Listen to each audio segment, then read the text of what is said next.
ఒక తండ్రికి కొడుకు అడిగిన ప్రశ్న. ఒకరోజు తండ్రి కొడుకులు గుడికి వెళ్లారు. ముఖద్వారంలో ఉన్న స్తంభాలపై చెక్కిన సింహం ముఖాలను చూసిన కొడుకు జడుసుకుంటాడు భయంతో.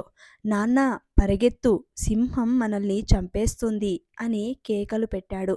అప్పుడు ఆ తండ్రి కొడుకుని దగ్గరగా తీసుకుని, అలా భయపడకు బాబూ, అవి కేవలం శిల్పాలు మాత్రమే, అవి మనల్ని ఏమీ చేయవు అని చెప్పాడు. అప్పుడు ఆ కుర్రవాడు వాళ్ళ నాన్నతో ఇలా అంటాడు: నాన్నా, శిల్పరూపంలో ఉన్న సింహం మనల్ని ఏమీ చేయనప్పుడు అదే రూపంలో ఉన్న దేవుడు మనకు ఎలా మేలు చేస్తాడు అని అడిగాడు. ఆ మాటలు విన్న తండ్రి తన డైరీలో ఇలా రాసుకున్నాడు: ఆ రోజు నుంచి ఈ రోజు వరకు నా దగ్గర వాడి ప్రశ్నకు సమాధానమే లేదు.